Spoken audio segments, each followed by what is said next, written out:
জেলা পর্যায়ে মানববন্ধন এবং ডিসি মহোদয় সাহেবদের কাছে স্মারকলিপি প্রদান করেছি এবং কেন্দ্রীয় পর্যায়ে Shaheed Minar, Shahbag, press club, engineering institute আমরা নিম্নতম 50টার উপরে সংবাদ সম্মেলন এবং আন্দোলন সংগ্রাম করেছি।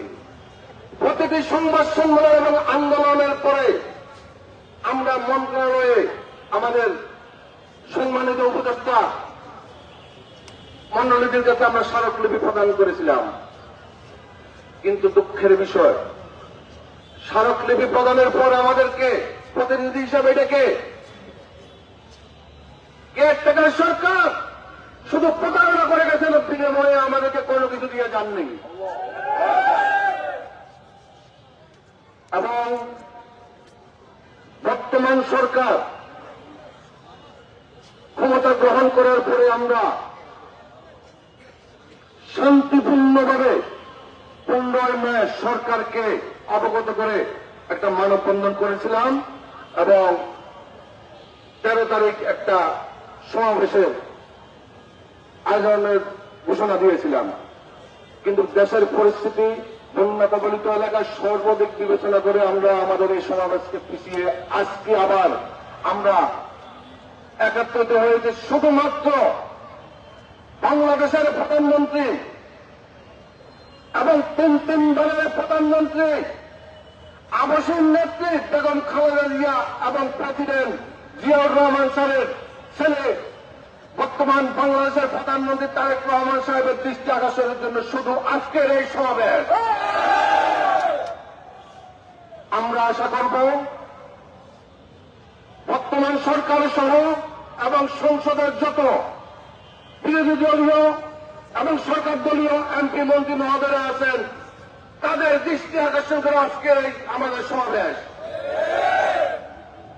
আমরা আশা করব আমাদের এই সমাবেশকে আমলে নিয়ে আমরা পিলখানার মহাপরিকল্পিত হত্যাকাণ্ডে পিলখানার ভিতরে এবং বাইরে, অর্থাৎ পিলখানার ভিতরের ইউনিট এবং সীমান্ত পর্যায়ে বাংলাদেশের যতগুলো স্থাপনা, যতগুলো ইউনিটে আমরা ব্রিটিশ আদালত, সিউ summary court, Delhi summary court, ফৌজদারি মামলা যারা আমরা বিভিন্নভাবে চাকরিচ্যুত হয়েছে তাদের প্রত্যেককে অবিলম্বে তাদের সকল প্রকার সুযোগ সুবিধা সহ সম্মান ফিরিয়ে দিয়ে তাদেরকে চাকরিতে পুনর্বহাল করতে হবে। 2 নম্বর দাবি, এখনো পর্যন্ত কারাগারে যে সমস্ত নিরপরাধ বিডিআর সদস্য বন্দী আছেন তাদের প্রত্যেককে দ্রুত জামিনে মুক্তি দিতে হবে। আমরা বাংলাদেশ প্রধানমন্ত্রী জনাব তারেক রহমানের সাহেবের কাছে আর কিছু চাচ্ছি না, শুধু 2টাই দাবি।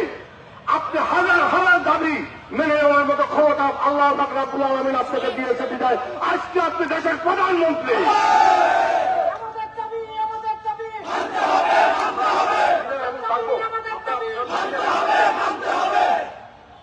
মাননীয় প্রধানমন্ত্রী, আমি ইতিপূর্বে আমার 3-4টি বক্তব্যের মাধ্যমে উল্লেখ করেছি, আমাদের দেশনেত্রী 3 বারের প্রধানমন্ত্রী বেগম খালেদা জিয়া বলেছিলেন বিএনপি সরকার ক্ষমতায় আসার পরে সর্বপ্রথম পিলখানার মহাপরিকল্পিত হত্যাকাণ্ডের বিচার করবেন এবং আপনিও একটি প্রোগ্রামে স্পষ্টভাবে বলেছিলেন বিএনপি সরকার ক্ষমতায় আসার পরে পিলখানার মহাপরিকল্পিত হত্যাকাণ্ডের বিচার করবেন। মাননীয় প্রধানমন্ত্রী,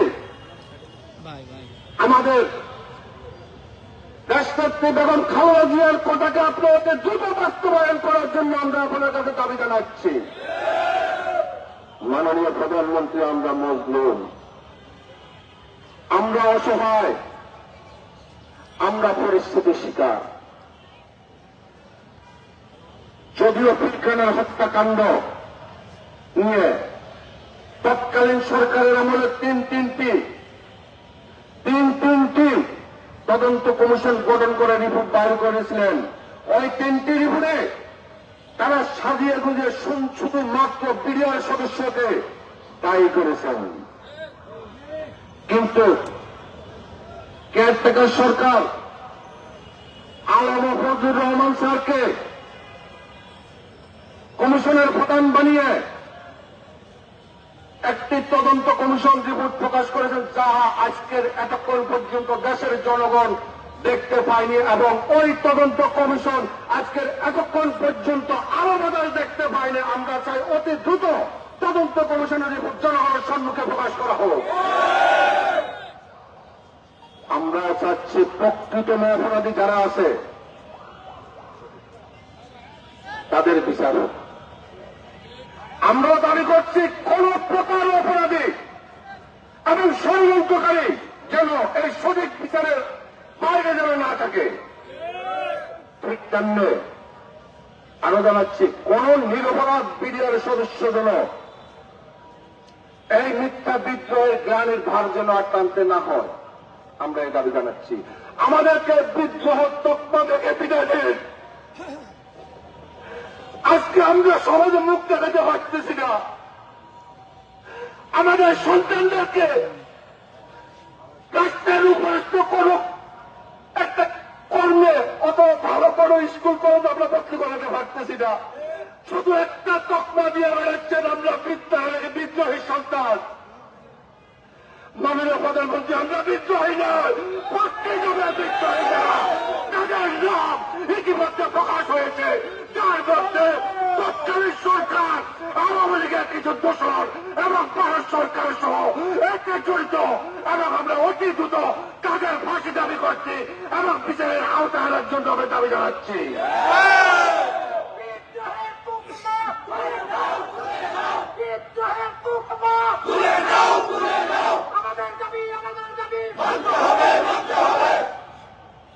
আমরা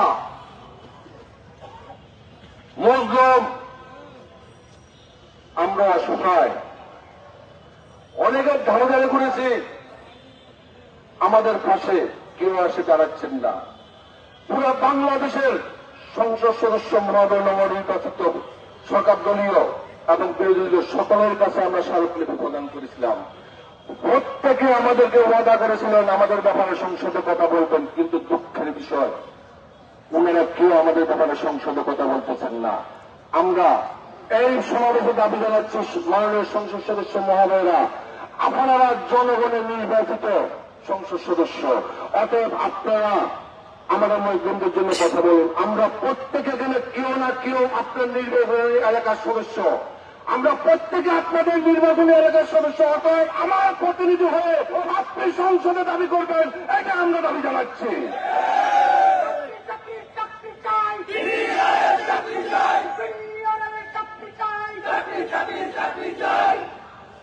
মাননীয় প্রধানমন্ত্রী,